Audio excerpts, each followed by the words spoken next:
BC ਦੇ ਵਿੱਚ ਜ਼ਹਿਰੀਲੇ ਨਸ਼ੀਲੇ ਪਦਾਰਥਾਂ ਦੇ ਨਾਲ ਹੋਣ ਵਾਲੀਆਂ ਮੌਤਾਂ ਨੂੰ ਘਟਾਉਣ ਦੇ ਲਈ 2 ਹਾਰਮ ਰਿਡਕਸ਼ਨ ਪ੍ਰੋਗਰਾਮਾਂ ਦਾ ਆਡਿਟ ਹੋਇਆ, ਜਿਸ ਮੁਤਾਬਕ ਜਿਹੜੀਆਂ ਪਹਿਲ ਕਦਮੀਆਂ ਨੂੰ ਤਰਜੀਹ ਦੇਣੀ ਚਾਹੀਦੀ ਉਹ ਪ੍ਰਭਾਵਸ਼ਾਲੀ ਨਹੀਂ ਸੀ, यानी कि सही ढंग नाल उसनूं लागू नहीं किया गया।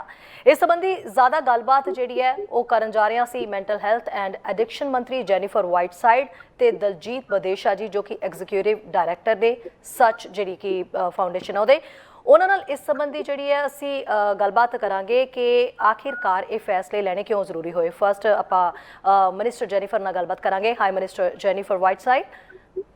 Hello, good afternoon. Good afternoon. So, Minister Jennifer Whiteside, why do you think mental health issues are rising? What are the important findings of the harm reduction report? Yeah, so in 2019, the medical health officer for the Fraser Health Authority conducted a really important study into the impact of mental health issues and in particular the toxic drug crisis. Mm-hmm. What he found was that the South Asian community was experiencing a higher amount of deaths due to toxic drug poisoning than the rest of the population.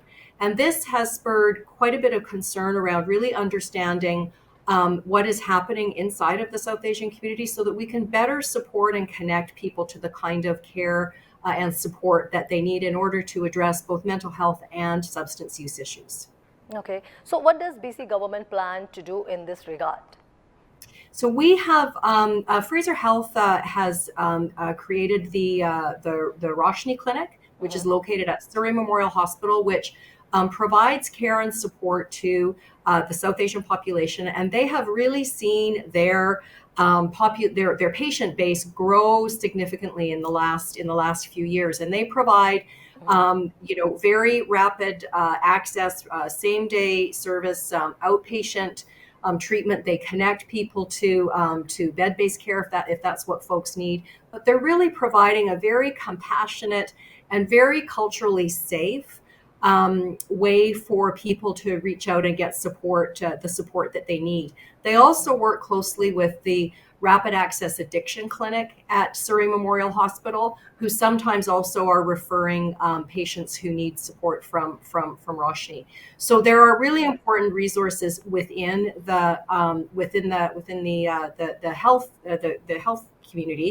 But we have so much work to do to reduce barriers and to break down stigma, because we know that people from the South Asian community are disproportionately impacted in ways that are very specific to that community. And we want to do everything that we can to support people get the care they need. And that's why I'm so thrilled to be working in partnership with such.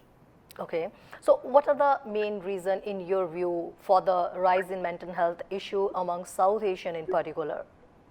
Well, I think that, what we've learned from work that the coroner has done is that 1 in 5 people who die from toxic drug poisoning are employed in the trades, in heavy equipment operating, or in transportation. And in some of those areas in transportation, for example, that has a high number of people from the South Asian community working in that sector. And I think the reasons are going to be, there are a lot of reasons why people find their way to having experiencing difficulties with substances, and there can be a whole range of reasons why that is. What we have to do is make sure that we can do everything we can to support people on a path to find their way out of their substance use. Okay, thank you so much. Daljit Badesha ji, ਇਸ time ਤੁਸੀਂ ਵੀ ਸਾਡੇ ਨਾਲ ਜੁੜੇ ਹੋਏ ਹੋ, ਕਿਉਂਕਿ ਹੁਣ ਜਿਹੜੀ ਰਿਪੋਰਟ ਸਾਹਮਣੇ ਆਈ ਆ ਉਹ ਰਿਪੋਰਟ ਆਪਣੇ ਆਪ ਦੇ ਵਿੱਚ ਹੀ ਇੱਕ ਬਹੁਤ ਜ਼ਿਆਦਾ ਕਹਿ ਲਓ ਕਿ ਜਿਹੜਾ ਪ੍ਰੋਗਰਾਮ ਸ਼ੁਰੂ ਕੀਤਾ ਗਿਆ ਸੀ ਉਹ ਕਈ ਤਰ੍ਹਾਂ ਦੇ ਉੱਤੇ ਸਵਾਲ ਖੜੇ ਹੋ ਗਏ ਆ। ਹੁਣ ਤੁਹਾਨੂੰ ਲੱਗਦਾ ਕਿ ਤੁਹਾਡੇ ਨਾਲ ਜੁੜ ਕੇ ਜੇ ਅੱਗੇ ਦੇ ਸਟੈਪ ਚੁੱਕੇ ਜਾ ਰਹੇ ਨੇ, ਖਾਸ ਕਰਕੇ ਤੁਹਾਡੀ ਆਰਗੇਨਾਈਜੇਸ਼ਨ ਨਾਲ, ਤਾਂ ਇਹ ਸਟੈਪ ਅੱਗੇ ਸਹੀ ਕਾਰਗਰ ਸਾਬਿਤ ਹੋਣਗੇ? ਹਾਂਜੀ, ਸਾਨੂੰ ਇਦਾਂ ਲੱਗਦਾ ਵੀ ਸਾਡੀ ਆਰਗੇਨਾਈਜੇਸ਼ਨ ਸੱਚ ਸਾਊਥ ਏਸ਼ੀਅਨ ਕਮਿਊਨਿਟੀ ਹੱਬ ਅਸੀਂ ਆਊਟਰੀਚ ਪ੍ਰੋਵਾਈਡ ਕਰਦੇ ਹਾਂ। ਸੋ ਆਪਣੀ ਕਮਿਊਨਿਟੀ ਦੇ ਵਿੱਚ ਬਹੁਤ ਲੋਕਾਂ ਨੂੰ ਜਿਹੜੇ ਹੈ ਕੈਨੇਡੀਅਨ ਰੈਜ਼ੀਡੈਂਟ ਜਾਂ ਜਿਹੜੇ ਨਵੇਂ ਆਏ ਆ ਉਹਨਾਂ ਨੂੰ ਪਤਾ ਨਹੀਂ ਹੁੰਦਾ ਵੀ ਮੈਂਟਲ ਹੈਲਥ ਸਰਵਿਸਿਜ਼ ਕਿੱਥੇ ਅਵੇਲੇਬਲ ਆ, ਐਡਿਕਸ਼ਨ ਸਪੋਰਟਸ ਕਿੱਥੇ ਅਵੇਲੇਬਲ ਆ, ਜੇ ਕੋਈ ਇਨਕਮ ਅਸਿਸਟੈਂਸ ਸਪੋਰਟ ਦੀ ਲੋੜ ਆ, ਇਹ ਬਹੁਤ ਜਿਹੜੀ ਸਹੂਲਤਾਂ ਹੈਗੀਆਂ ਉਹ ਪਤਾ ਨਹੀਂ ਹੁੰਦਾ। ਸੋ ਸਾਡਾ ਇਹ ਹੁੰਦਾ ਵੀ ਅਸੀਂ ਉਹ ਇਨਫੋਰਮੇਸ਼ਨ ਕਲਾਇੰਟ ਕੋਲੇ ਲੈ ਕੇ ਜਾਈਏ ਤੇ ਫਿਰ ਉਹਨਾਂ ਨੂੰ ਉਹ ਇਨਫੋਰਮੇਸ਼ਨ ਬਾਰੇ ਦੱਸੀਏ। ਪੰਜਾਬੀ ਦੇ ਵਿੱਚ ਅਸੀਂ ਇਸ ਵੇਲੇ ਸਰਵਿਸ ਦੇ ਰਹੇ ਆ ਤੇ ਕਪੈਸਿਟੀ ਹੈਗੀ ਆ ਵੀ ਜਿਹੜਾ ਅਸੀਂ ਫੋਲੋ ਅਪ ਕਰਦੇ ਆ। ਸੋ ਜਦੋਂ ਕਲਾਇੰਟਸ ਥੋੜੇ ਹੁੰਦੇ ਆ, ਉਹ ਇੱਕ ਦਿਨ ਦਾ ਕੰਮ ਨਹੀਂ, ਦੁਬਾਰਾ ਦੁਬਾਰਾ ਉਹਨਾਂ ਨੂੰ ਸਪੋਰਟ ਦੇਣਾ, ਇਨਫੋਰਮੇਸ਼ਨ ਫੀਡ ਕਰਨਾ, ਡਿਫਰੈਂਟ ਲੋਕੇਸ਼ਨ ਜਾਣਾ, ਅਸੀਂ ਏਦਾਂ ਹੋਲਿਸਟਿਕਲੀ ਉਹਨਾਂ ਨੂੰ ਸਪੋਰਟ ਕਰਦੇ ਹਾਂ। ਜੀ ਤੇ ਅਸੀਂ ਉਹਨਾਂ ਰਿਸੋਰਸ ਦੇ ਬਾਰੇ ਦੱਸਦੇ ਆ ਜਿੱਥੇ ਉਹ ਡੀਟੌਕਸ ਜਾਂ ਮੈਂਟਲ ਹੈਲਥ ਕਾਉਂਸਲਿੰਗ ਜਾਂ ਹੋਰ ਵੀ ਸਰਵਿਸਿਜ਼ ਗਵਰਨਮੈਂਟ ਫੰਡਿੰਗ ਲੈ ਸਕਦੇ। ਜੀ ਪਹਿਲਾਂ ਵੀ ਇਹ ਪ੍ਰੋਗਰਾਮ ਜਦੋਂ ਲਾਗੂ ਕੀਤਾ ਗਿਆ ਸੀਗਾ ਵਿਦੇਸ਼ਾ ਜੀ, ਉਦੋਂ ਵੀ ਇਹ ਗੱਲਾਂ ਕਹੀਆਂ ਜਾ ਰਹੀਆਂ ਸੀ ਕਿ ਬਹੁਤ ਸਾਰੀਆਂ ਅਸੀਂ ਆਰਗੇਨਾਈਜੇਸ਼ਨ, ਬਹੁਤ ਸਾਰੀਆਂ ਜਿਹੜੀਆਂ ਹੋਰ ਸੰਸਥਾਵਾਂ ਉਹਨਾਂ ਨੂੰ ਨਾਲ ਮਿਲਾ ਕੇ ਸਟੈਪ ਰੱਖਾਂਗੇ, ਕਿਉਂਕਿ ਇਹ ਇੱਕ ਪਲ ਦੇ ਵਿੱਚ ਖਤਮ ਹੋਣ ਵਾਲਾ ਮੁੱਦਾ ਨਹੀਂ ਸੀ। ਓਵਰਡੋਜ਼ ਡਰੱਗ ਦੇ ਨਾਲ ਮੌਤਾਂ ਦਾ ਜਿਹੜਾ ਸਿਲਸਿਲਾ ਉਹ ਰੁਕ ਨਹੀਂ ਰਿਹਾ। ਹੁਣ ਨਵੇਂ ਸਿਰੋਂ ਜਿਹੜੇ ਸਟੈਪ ਚੁੱਕੇ ਜਾ ਰਹੇ ਨੇ, ਉਹਦੇ ਵਿੱਚ ਅੱਗੇ ਤੁਸੀਂ ਕੀ ਪ੍ਰੋਗਰਾਮ ਹੋਰ ਉਲੀਕੋਗੇ? ਕੀ ਤੁਹਾਨੂੰ ਲੱਗਦਾ ਕਿ ਇਸ ਪ੍ਰੋਗਰਾਮ ਨੂੰ ਨੇਪਰੇ ਚਾੜਨ ਦੇ ਲਈ ਹੋਰ ਜ਼ਿਆਦਾ ਫੰਡਿੰਗ ਦੀ ਵੀ ਲੋੜ ਹੈ? ਹਾਂਜੀ, ਫੰਡਿੰਗ ਦੀ ਤਾਂ ਜ਼ਿਆਦਾ ਫੰਡਿੰਗ ਦੀ ਤਾਂ ਜ਼ਰੂਰ ਲੋੜ ਆ, ਬਿਕਾਜ਼ ਅਸੀਂ ਹੁਣ ਕੰਮ ਕਰਦੇ ਹਾਂ ਸਾਨੂੰ ਹੋਰ ਬਾਰੇ ਪਤਾ ਲੱਗਦਾ। ਸੋ ਨੀਡ ਐਕਚੁਅਲੀ ਵਧੀ ਜਾਂਦੀ ਆ, ਬਿਕਾਜ਼ ਹੁਣ ਫਿਰ ਸਹੂਲਤਾਂ ਜਦੋਂ ਅਵੇਲੇਬਲ ਹੁੰਦੀਆਂ, ਫਿਰ ਕਲਾਇੰਟਸ ਨੂੰ ਪਤਾ ਲੱਗਦਾ ਵੀ ਆਹ ਇਨਫੋਰਮੇਸ਼ਨ ਹੈਗਾ, ਫਿਰ ਮੰਗ ਹੁੰਦੀ ਆ ਉਹਨਾਂ ਚੀਜ਼ਾਂ ਲਈ। ਸੋ ਐਬਸੋਲੂਟਲੀ ਹੋਰ ਫੰਡਿੰਗ ਦੀ ਲੋੜ ਆ। ਦੂਜੀ ਗੱਲ, ਅਸੀਂ ਹੋਰ ਜਿਹੜੇ ਆਪਣੇ ਨਾਨ ਪ੍ਰੋਫਿਟ ਆਰਗੇਨਾਈਜੇਸ਼ਨ ਸਾਰੇ ਨਾਲ ਕੰਮ ਕਰਦੇ ਹਾਂ, ਅਸੀਂ ਇਕੱਲੇ ਨਹੀਂ ਇਹ ਕੰਮ ਕਰਦੇ। ਅਸੀਂ ਜਿੱਦਾਂ ਡਾਇਵਰਸਿਟੀ, ਆਪਸ਼ਨਸ, ਰੋਸ਼ਨੀ clinic, Sama with South Asian Mental Health Alliance, SODA, Students Against Overdose, One Voice Canada, Khalsa Aid, Guru Nanak Free Kitchen, ਅਸੀਂ ਇਹਨਾਂ ਆਰਗੇਨਾਈਜੇਸ਼ਨ ਦੇ ਨਾਲ ਕੰਮ ਕਰਦੇ ਹਾਂ, ਫਿਰ ਅਸੀਂ ਸਰਵਿਸਿਜ਼ ਦੇ ਰਹੇ ਹਾਂ। ਜੀ ਬਦੇਸ਼ਾ ਜੀ, ਸਾਊਥ ਏਸ਼ੀਅਨ ਕਮਿਊਨਿਟੀ ਦੇ ਵਿੱਚ ਮੈਂਟਲ ਹੈਲਥ ਇਸ਼ੂ ਦਾ ਸਭ ਤੋਂ ਜ਼ਿਆਦਾ ਵਧਣਾ, ਤੁਸੀਂ ਇਹਦੇ ਸਪੈਸੀਫਿਕ ਰੀਜ਼ਨ ਕੀ ਮੰਨਦੇ ਹੋ? ਆਈ ਥਿੰਕ ਆਪਾਂ ਨੂੰ ਜਦੋਂ ਆਪਾਂ ਦੇਖਦੇ ਨਾ ਵੀ ਮੈਂਟਲ ਹੈਲਥ ਇਸ਼ੂਜ਼ ਕਿਉਂ ਵੱਧਦੀ ਆ, ਉਹ ਸਾਰੀਆਂ ਵੱਧਦੀ, ਆਪਾਂ ਇਕੱਲੇ ਸਾਊਥ ਨਹੀਂ ਕਹਿ ਸਕਦੇ। ਜੀ ਸਾਰੀਆਂ ਕਮਿਊਨਿਟੀ, ਸਾਰੀਆਂ ਏਜਸ ਦੇ ਵਿੱਚ ਵੱਧ ਰਹੀ ਆ। ਇਹਦੇ ਕਈ ਕਾਰਨ ਹੋ ਸਕਦੇ ਆ, ਸਟ੍ਰੈਸ, trauma, ਕੋਈ sudden loss in the family, immigration, migration ਹੋ ਜਾਂਦੇ ਆ, ਤੁਹਾਨੂੰ ਆਪਣੀ ਮੁੱਢਲੀ ਫੈਮਿਲੀ ਤੋਂ ਅਲੱਗ ਹੋ ਜਾਂਦੇ ਆ, ਕੋਈ ਸਕੂਲ ਬੁਲਿੰਗ, ਬਹੁਤ ਕਾਰਨ ਹੋ ਸਕਦੇ ਆ ਜਿਹਦੇ ਨਾਲ ਰਾਈਜ਼ ਹੋ ਰਹੀਆਂ। ਇਹੀ ਆ ਵੀ ਹੁਣ ਆਪਾਂ ਇੰਨਾ ਇਹ ਚੀਜ਼ ਬਾਰੇ ਗੱਲ ਕਰਦੇ ਆ, ਅੱਗੇ ਆਪਾਂ ਗੱਲ ਨਹੀਂ ਕਰਦੇ ਸੀ। ਸੋ ਇਹਦੇ ਨਾਲ ਫਿਰ ਜੋ ਆਪਾਂ ਲੱਗਦਾ ਵੀ ਮੈਂਟਲ ਇਸ਼ੂ ਵਧੇ ਹੋਏ ਆ, ਹਾਂਜੀ ਜ਼ਰੂਰ ਵਧੇ ਹੋਏ ਆ, ਪਰ ਆਪਾਂ ਆਪਣੀ ਅਵੇਅਰਨੈਸ ਵੀ ਹੁਣ ਹੈਗੀ ਆ, ਆਪਾਂ ਇਹ ਬਾਰੇ ਹੁਣ ਗੱਲ ਵੀ ਕਰ ਰਹੇ ਆ। ਜੀ Minister Whiteside, what more you feel needs to be done under mental health and addiction system of care? Well, I think what is so important is for us to be working closely as government with organizations like such, because the community outreach piece is so critically important to breaking down those barriers and to break down that stigma, where people feel like sometimes they can't reach out for help or they don't know where to reach out for help. I mean, we held a roundtable this afternoon with a number of South Asian organizations that I think Diljit told you about, and the stories about just the lack of information and lack of understanding about where there are resources, where they can reach out to help. So important to be able to get that information out, because at the Roshni Clinic, people can self-refer. They can talk to a physician. They can get the care that they need, and they can do that really, really quickly. So that is, I really encourage people out there, if you are feeling like you need some assistance, or if you have a loved one who needs some help, reach out to the Roshni Clinic. They can connect you to the support that they need, that you need. And I again, just with working with community-based organizations like such, who have such broad reach and who are trusted in the community, they are a fundamental part of our ability to connect people to the care that they need in a seamless way, so that we don't lose people. We don't see people fall through the cracks when they're trying to reach out. ਜੀ ਦਲਜੀਤ ਬਦੇਸ਼ਾ ਜੀ, ਆਖਰੀ ਸਵਾਲ ਤੁਹਾਨੂੰ, BC ਦੇ auditor general ਦੀ ਜਿਹੜੀ report ਆਈ ਹੈ, ਕੀ ਉਹ report ਡਰਾਉਣ ਵਾਲੀ ਹੈ? ਕੀ ਉਸ ਤੋਂ ਅੱਗੇ ਹੋਰ ਕੋਈ ਸਟੈਪ ਚੁੱਕਣ ਦੀ ਲੋੜ ਹੈ? ਕੀ ਉਸ ਤੋਂ ਹੋਰ ਪ੍ਰੋਗਰਾਮ ਦੇ ਵਿੱਚ ਚੇਂਜਸ ਲਿਆਉਣ ਦੀ ਲੋੜ ਲੱਗਦੀ ਹੈ? ਹਾਂਜੀ, ਜਿਹੜੀ BC ਕੋਰਨਰ ਦੀ ਰਿਪੋਰਟ ਆਈ ਆ, that ਹੋਰ ਸਾਨੂੰ ਡਰਨਾ ਚਾਹੀਦਾ, because every day 6 overdose death ਹੋ ਰਹੇ ਆ।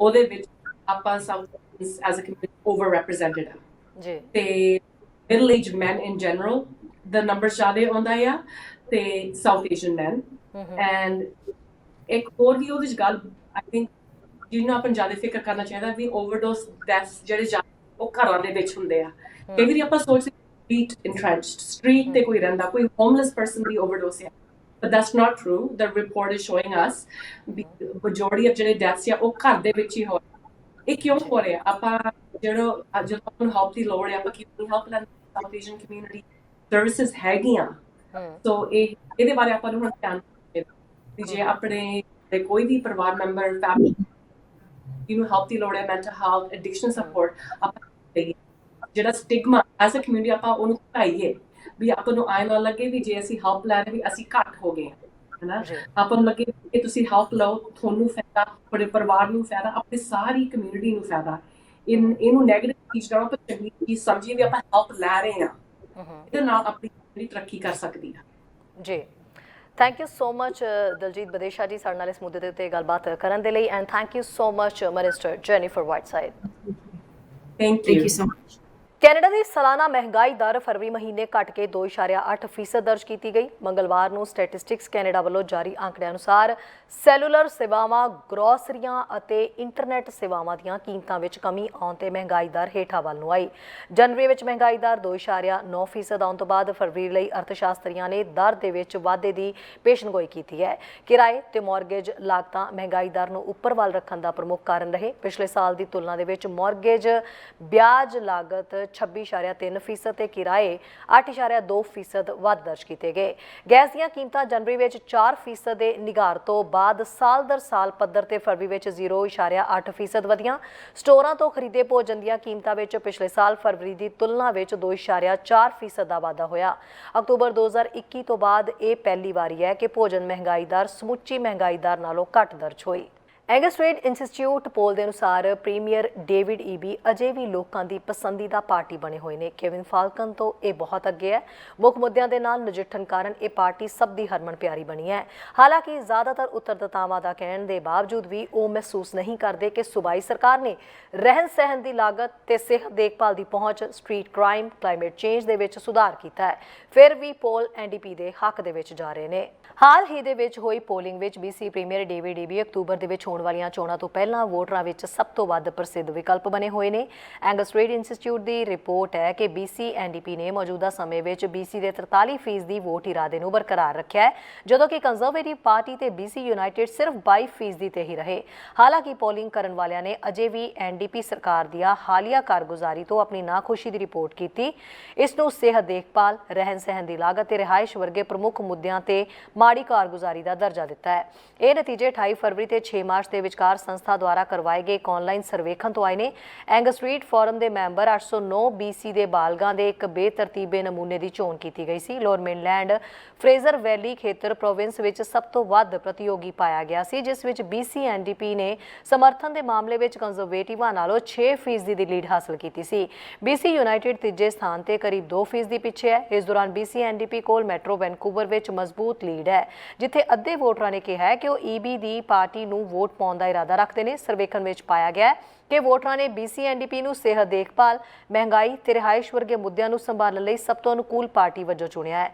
ਹਾਲਾਂਕਿ ਜਨਤਕ ਸੁਰੱਖਿਆ ਤੇ ਜਲਵਾਯੂ ਪਰਿਵਰਤਨ ਦੀ ਗੱਲ ਆਉਂਦੀ ਹੈ ਤਾਂ ਵੋਟਰ ਭਰੋਸਾ ਕਰਦੇ ਨੇ ਕਿ ਕੋਈ ਵੀ ਪ੍ਰਮੁੱਖ ਸਿਆਸੀ ਪਾਰਟੀਆਂ ਚੰਗਾ ਕੰਮ ਨਹੀਂ ਕਰਨਗੀਆਂ।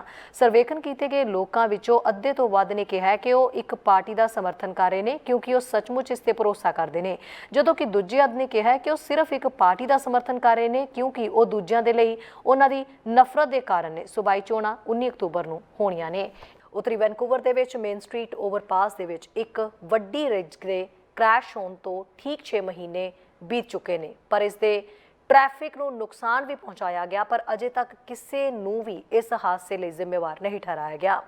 ਇਸ ਵਿੱਚ ਸ਼ਾਮਿਲ ਕੰਪਨੀ ਵਿਸਲਰ ਕੋਰੀਅਰ ਐਂਡ ਫਰੇਟਵੇਜ਼ ਦਾ ਕਹਿਣਾ ਹੈ ਕਿ ਉਸਨੇ ਭਰਤੀ, ਰਿਕਾਰਡ ਰੱਖਣ ਤੇ ਪ੍ਰਬੰਧਨ ਤੇ ਸੁਰੱਖਿਆ ਲਈ ਨੀਤੀ ਤੇ ਪ੍ਰਕਿਰਿਆ ਦੇ ਵਿੱਚ ਤਬਦੀਲੀਆਂ ਕੀਤੀਆਂ ਨੇ। ਹਾਲਾਂਕਿ ਕੰਪਨੀ ਨੇ ਇਸ ਗੱਲ ਦੀ ਪੁਸ਼ਟੀ ਨਹੀਂ ਕੀਤੀ ਕਿ ਉਹਨਾਂ ਨੇ ਕਿੰਨਾ ਪੈਸਾ ਗਵਾਇਆ ਹੈ ਜਾਂ ਕ੍ਰੈਸ਼ ਤੋਂ ਬਾਅਦ ਇਸ ਦਾ ਕਾਰੋਬਾਰ ਕਿਵੇਂ ਪ੍ਰਭਾਵਿਤ ਹੋਇਆ ਹੈ। ਕ੍ਰੈਸ਼ ਤੋਂ ਤੁਰੰਤ ਬਾਅਦ ਡਰਾਈਵਰ ਦੀ ਪਛਾਣ ਟਰਾਂਸਪੋਰਟ ਮੰਤਰਾਲੇ ਦੇ ਵਪਾਰਕ ਵਾਹਨ ਸੁਰੱਖਿਆ ਐਨਫੋਰਸਮੈਂਟ ਵਿਭਾਗ ਨੂੰ ਦਿੱਤੀ ਗਈ ਸੀ, ਜੋ ਕਿ ਇਸ ਮਾਮਲੇ ਨੂੰ ਸੰਭਾਲ ਰਹੇ ਨੇ।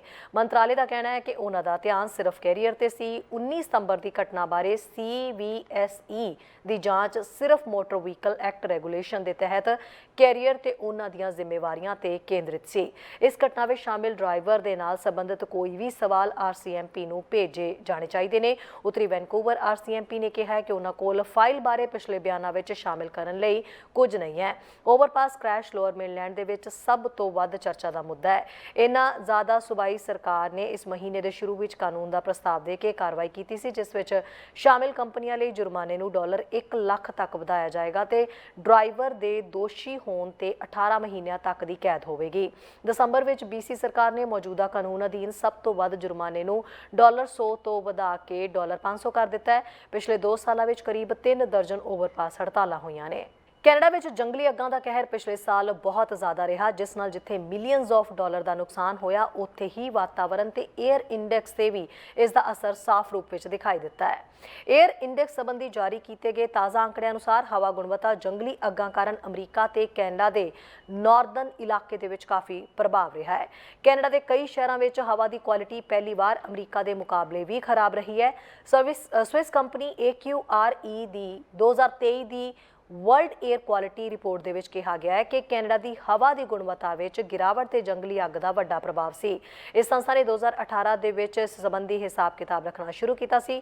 ਰਿਪੋਰਟ ਵਿੱਚ ਪਾਇਆ ਗਿਆ ਹੈ ਕਿ ਅਮਰੀਕਾ ਤੇ ਕੈਨੇਡਾ ਦੋਵਾਂ ਦੇ ਵਿੱਚ 15 ਸਭ ਤੋਂ ਵੱਧ ਪ੍ਰਦੂਸ਼ਿਤ ਸ਼ਹਿਰਾਂ ਦੀ ਸੂਚੀ ਵਿੱਚ ਕੈਨੇਡਾ ਦੇ 13 ਸ਼ਹਿਰ ਟੌਪ ਤੇ ਰਹੇ ਨੇ, ਜਿੱਥੇ ਜੰਗਲੀ ਅੱਗਾਂ ਕਾਰਨ ਹਾਲਾਤ ਜ਼ਿਆਦਾ ਖਰਾਬ ਰਹੇ ਨੇ, ਜਿਸ ਵਿੱਚ ਫੋਰਟ ਮੈਕਮਰੇ, ਪੀਸ ਰਿਵਰ ਜ਼ਿਆਦਾ ਖਰਾਬ 에ਅਰ ਇੰਡੈਕਸ ਵਾਲੇ ਰਹੇ ਨੇ।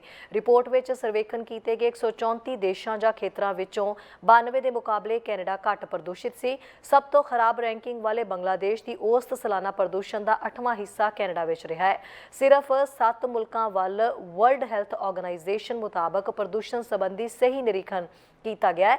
ਰਿਪੋਰਟ ਵਿੱਚ PM 2.5 ਵਜੋਂ ਜਾਣੇ ਜਾਂਦੇ ਪ੍ਰਦੂਸ਼ਣ ਤੇ ਨਿਗਰਾਨੀ ਡੇਟਾ ਨੂੰ ਇਕੱਠਾ ਕੀਤਾ ਗਿਆ, ਜੋ ਸੂਖਮ ਕਣ ਇੰਨੇ ਛੋਟੇ ਹੁੰਦੇ ਨੇ ਕਿ ਇਹ ਫੇਫੜਿਆਂ ਵਿੱਚ ਡੂੰਘਾਈ ਤੱਕ ਜਾ ਸਕਦਾ ਹੈ ਤੇ ਮਨੁੱਖੀ ਸਿਹਤ ਲਈ ਖਤਰਾ ਪੈਦਾ ਕਰ ਸਕਦਾ ਹੈ। ਦੱਸ ਦੇ ਕਿ ਬੇਸ਼ੱਕ ਕੈਨੇਡਾ ਦੁਨੀਆ ਦੇ ਉਹਨਾਂ ਮੁਲਕਾਂ ਵਿੱਚ ਅੱਜ ਵੀ ਸ਼ੁਮਾਰ ਹੈ ਜਿੱਥੇ ਹਵਾ ਪ੍ਰਦੂਸ਼ਣ ਦਾ ਪੱਧਰ ਬਿਹਤਰੀਨ ਹੈ, ਪਰ ਜੰਗਲੀ ਅੱਗਾਂ ਦੇ ਖਤਰਿਆਂ ਦੇ ਚੱਲਦਿਆਂ ਚਿੰਤਾ ਜ਼ਰੂਰ ਹੈ, ਕਿਉਂਕਿ ਰਿਪੋਰਟਾਂ ਵਿੱਚ ਮਾਹਰ ਇਹ ਦੱਸ ਰਹੇ ਨੇ ਕਿ ਮੁਲਕ ਦੇ ਬਹੁਤ ਹਿੱਸਿਆਂ ਵਿੱਚ ਇਸ ਵਾਰ ਵੀ ਜੇਕਰ ਮੀਂਹ ਘੱਟ ਪੈਂਦਾ ਤੇ ਗਰਮੀ ਵੱਧਦੀ ਹੈ ਤਾਂ ਇਸ ਨਾਲ ਜੰਗਲੀ ਅੱਗਾਂ ਲੱਗਣ ਦੀ ਸੰਭਾਵਨਾ ਵੱਧ ਜਾਂਦੀ ਹੈ ਤੇ ਸਿੱਧੇ ਰੂਪ ਵਿੱਚ ਇਸ ਨਾਲ 에ਅਰ ਇੰਡੈਕਸ ਖਰਾਬ ਵੀ ਜ਼ਿਆਦਾ ਹੋਵੇਗਾ, ਜਿਸ ਸੰਬੰਧੀ ਸਰਕਾਰ ਵੱਲੋਂ ਪਹਿਲਾਂ ਹੀ ਜ਼ਿਆਦਾ ਫੰਡਾਂ ਦਾ ਐਲਾਨ ਕੀਤਾ ਜਾ ਰਿਹਾ ਹੈ। ਖਾਸ ਕਰਕੇ ਬ੍ਰਿਟਿਸ਼ ਕੋਲੰਬੀਆ ਦੀ ਸਰਕਾਰ ਨੇ ਕਿਸਾਨਾਂ ਲਈ ਵੀ ਸੋਕੇ ਦੇ ਚਲਦਿਆਂ ਜ਼ਿਆਦਾ ਸਹਾਇਤਾ ਐਲਾਨੀ ਹੈ ਤੇ ਜੰਗਲੀ ਅੱਗਾਂ ਦੇ ਖਤਰੇ ਦੇ ਚਲਦਿਆਂ ਅਗਾਊ ਕਦਮ ਚੁੱਕੇ ਜਾ ਰਹੇ ਨੇ। ਪਰ ਪਿਛਲੇ ਸਾਲ ਐਲਬਰਟਾ, ਕਿਊਬੈਕ, ਐਟਲਾਂਟਿਕ ਕੈਨੇਡਾ ਦੇ ਵਿੱਚ ਵੀ ਜੰਗਲੀ ਅੱਗਾਂ ਦਾ ਕਹਿਰ ਦਿਖਾਈ ਦਿੱਤਾ ਸੀ, ਜਿਸ ਦਾ ਵੱਡਾ ਕਾਰਨ ਸੋਕਾ ਹੀ ਸੀ। ਕੈਨੇਡੀਅਨ ਹਾਊਸ ਆਫ ਕਾਮਨਸ ਦੇ ਵਿੱਚ NDP ਵੱਲੋਂ ਪੈਲਸਤੀਨ ਨੂੰ ਸਟੇਟ ਵਜੋਂ ਮਾਨਤਾ ਦੇਣ ਸੰਬੰਧੀ ਲਿਆਂਦਾ ਗਿਆ ਮਤਾ ਤਬਦੀਲੀਆਂ ਤੋਂ ਬਾਅਦ ਪਾਸ ਕੀਤਾ ਗਿਆ। NDP ਨੇ ਆਪਣੇ ਮੋਸ਼ਨ ਵਿੱਚ ਇਜ਼ਰਾਈਲ ਨੂੰ ਹਥਿਆਰ ਵੇਚਣਾ ਬੰਦ ਕਰਨ, ਲੜਾਈ ਰੋਕਣ, ਗਾਜ਼ਾ ਵਿੱਚੋਂ ਲੋਕਾਂ ਨੂੰ TR ਦੇਣ ਵਰਗੀਆਂ ਮੰਗਾਂ ਵੀ ਸ਼ਾਮਿਲ ਕੀਤੀਆਂ ਗਈਆਂ ਸਨ, ਪਰ ਬਾਅਦ ਵਿੱਚ ਤਬਦੀਲੀ ਕੀਤੀ ਗਈ ਕਿ ਪੈਲਸਤੀਨ ਸੰਬੰਧੀ ਕੈਨੇਡਾ ਆਪਣੇ ਭਾਈਵਾਲਾਂ ਨਾਲ ਗੱਲਬਾਤ ਕਰੇਗਾ ਤੇ 2 ਸਟੇਟ ਫਾਰਮੂਲੇ ਨੂੰ ਲਾਗੂ ਕਰਨ ਲਈ ਜ਼ੋਰ ਲਗਾਇਆ ਜਾਏਗਾ। ਇਸ ਤੋਂ ਇਲਾਵਾ ਹਥਿਆਰਾਂ ਸੰਬੰਧੀ ਪੁਰਾਣੇ ਸਮਝੌਤੇ ਮੁਤਾਬਕ ਸਪਲਾਈ ਕੀਤੀ ਜਾਵੇਗੀ, ਪਰ ਨਵਾਂ ਸਮਝੌਤਾ ਨਹੀਂ ਕੀਤਾ ਜਾਏਗਾ। ਬੇਸ਼ੱਕ ਇਸ ਤਬਦੀਲੀ ਤੋਂ ਬਾਅਦ ਇਹ ਮਤਾ ਪਾਸ ਹੋਇਆ, ਜਿੱਥੇ 117 ਦੇ ਮੁਕਾਬਲੇ 204 ਵੋਟਾਂ ਨਾਲ ਪਾਸ ਹੋ ਗਿਆ। ਪ੍ਰਧਾਨ ਮੰਤਰੀ ਜਸਟਿਨ ਟਰੂਡੋ ਤੇ ਲਗਭਗ ਸਾਰੇ ਲਿਬਰਲ MPs ਤੇ NDP, block Quebecois, green party ਦੇ MPs ਨੇ ਮਤੇ ਦੇ ਹੱਕ ਵਿੱਚ ਵੋਟ ਪਾਈ, ਪਰ ਕੰਜ਼ਰਵੇਟਿਵ ਆਗੂ ਪਿਅਰੇ ਪੋਲੀਵਰ ਤੇ ਉਹਨਾਂ ਦੀ ਪਾਰਟੀ ਨੇ ਮਤੇ ਦੇ ਖਿਲਾਫ ਵੋਟ ਪਾਈ। ਬੇਸ਼ੱਕ ਇਸ ਤੋਂ ਪਹਿਲਾਂ ਵੀਕਐਂਡ ਤੇ NDP ਦੇ ਨਾਲ ਲਿਬਰਲਸ ਨੇ ਗੱਲਬਾਤ ਜਾਰੀ ਰੱਖੀ, ਪਰ ਵਿਦੇਸ਼ ਮੰਤਰੀ ਮੈਲਨੀ ਜੋਲੀ ਨੇ ਸਪਸ਼ਟ ਕਰ ਦਿੱਤਾ ਸੀ ਕਿ ਇੱਕ ਵਿਰੋਧੀ ਧਿਰ ਦੇ ਮੋਸ਼ਨ ਕਾਰਨ ਕੈਨੇਡਾ ਆਪਣੀ ਵਿਦੇਸ਼ ਨੀਤੀ ਨਹੀਂ ਬਦਲੇਗਾ। ਇਸ ਮਤੇ ਦੇ ਲੰਬੀ ਬਹਿਸ ਤੋਂ ਬਾਅਦ ਆਖਰਕਾਰ ਇਸ ਨੂੰ ਪਾਸ ਕਰ ਦਿੱਤਾ ਗਿਆ, ਪਰ ਸਰਕਾਰ ਦੇ ਹਾਊਸ ਲੀਡਰ ਸਟੀਵਨ ਮੈਕਨੇਨ ਦੇ ਸਾਰੇ MPs ਨੂੰ ਉਸ ਸਮੇਂ ਹੈਰਾਨ ਕਰ ਦਿੱਤਾ ਜਦੋਂ ਉਹਨਾਂ ਬਹਿਸ ਦੇ ਆਖਰੀ ਪਲ NDP ਵੱਲੋਂ ਪੇਸ਼ ਮਤੇ ਦੇ ਕੁਝ ਹਿੱਸਿਆਂ ਵਿੱਚ ਸੋਧ ਕਰਨ ਤੋਂ ਬਾਅਦ ਉਸ ਨੂੰ ਅੱਗੇ ਵਧਾ ਦਿੱਤਾ। ਇਸ ਮਤੇ ਉੱਤੇ ਲਗਭਗ ਸਾਰਾ ਦਿਨ ਬਹਿਸ ਚੱਲੀ, ਪਰ ਆਖਿਰਕਾਰ NDP ਦਾ ਇਹ ਨਾਨ ਬਾਈਡਿੰਗ ਮਤਾ ਫੈਡਰਲ ਸਰਕਾਰ ਨੂੰ 9 ਕਦਮ ਚੁੱਕਣ ਦੇ ਲਈ ਕਿਹਾ ਜਾ ਰਿਹਾ ਸੀ। ਸਭ ਤੋਂ ਪਹਿਲਾਂ ਤਾਂ ਜੰਗ ਬੰਦੀ ਦੀ ਮੰਗ ਕਰਨੀ ਚਾਹੀਦੀ ਹੈ, ਫਿਰ ਬੰਦੀਆਂ ਨੂੰ ਰਿਹਾ ਕਰਨ ਦੀ ਮੰਗ ਕਰਨੀ ਚਾਹੀਦੀ ਹੈ। ਇਸ ਦੇ ਨਾਲ ਹੀ ਇਜ਼ਰਾਈਲ ਨਾਲ ਫੌਜੀ ਵਸਤਾਂ ਦੇ ਵਪਾਰ ਨੂੰ ਮੁਲਤਵੀ ਕਰ ਦੇਣਾ ਚਾਹੀਦਾ ਹੈ ਤੇ ਇਸ ਤੋਂ ਵੀ ਵੱਧ ਕੇ ਹਮਾਸ ਨੂੰ ਗੈਰਕਾਨੂੰਨੀ ਢੰਗ ਨਾਲ ਕੀਤੀ ਜਾ ਰਹੀ ਹਥਿਆਰਾਂ ਦੀ ਸਪਲਾਈ ਨੂੰ ਰੋਕਣ ਵਿੱਚ ਮਦਦ ਕਰਨੀ ਚਾਹੀਦੀ ਹੈ। ਮਤੇ ਵਿੱਚ ਇਹ ਵੀ ਆਖਿਆ ਗਿਆ ਹੈ ਕਿ ਫਲਸਤੀਨ ਦੀਆਂ ਟੈਰੀਟਰੀਜ਼ ਉੱਤੇ ਕੀਤੇ ਜਾ ਰਹੇ ਕਬਜ਼ੇ ਨੂੰ ਰੋਕਣ ਦੀ ਪੈਰਵੀ ਵੀ ਸਰਕਾਰ ਨੂੰ ਕਰਨੀ ਚਾਹੀਦੀ ਹੈ। ਇਸ ਦੇ ਨਾਲ ਹੀ ਗਾਜ਼ਾ ਤੋਂ ਨਿਕਲਣ ਦੀ ਕੋਸ਼ਿਸ਼ ਕਰ ਰਹੇ ਲੋਕਾਂ ਦੀ ਮਦਦ ਕਰਨ ਲਈ ਕੈਨੇਡਾ ਸਰਕਾਰ ਨੂੰ ਆਰਜ਼ੀ ਰੈਜ਼ੀਡੈਂਟ ਵੀਜ਼ਾ ਲਈ ਰੱਖੀ ਗਈ 1000 ਵਿਅਕਤੀਆਂ ਦੀ ਸੀਮਾ ਨੂੰ ਵੀ ਵਧਾਉਣਾ ਚਾਹੀਦਾ ਹੈ। ਪਰ ਫਿਲਹਾਲ ਫੈਡਰਲ ਸਰਕਾਰ ਨੇ ਮੌਜੂਦਾ ਵਿਦੇਸ਼ ਨੀਤੀ ਤਹਿਤ ਇਸ ਨੂੰ ਬਦਲ ਕੇ ਇੱਕ ਅੜਚਨ ਜ਼ਰੂਰ ਪਾਰ ਕਰ ਦਿੱਤੀ ਹੈ। ਸਾਡਾ ਹਰ ਇੱਕ ਪ੍ਰੋਗਰਾਮ ਦੇਖਣ ਤੇ ਸਾਡੇ ਨਾਲ ਜੁੜਨ ਲਈ ਸਬਸਕ੍ਰਾਈਬ ਕਰੋ ਚੈਨਲ ਪੰਜਾਬੀ ਤੇ ਨੋਟੀਫਿਕੇਸ਼ਨ ਲਈ ਬੈਲ ਆਈਕਨ ਵਾਲੇ ਬਟਨ ਤੇ ਕਲਿੱਕ ਕਰੋ।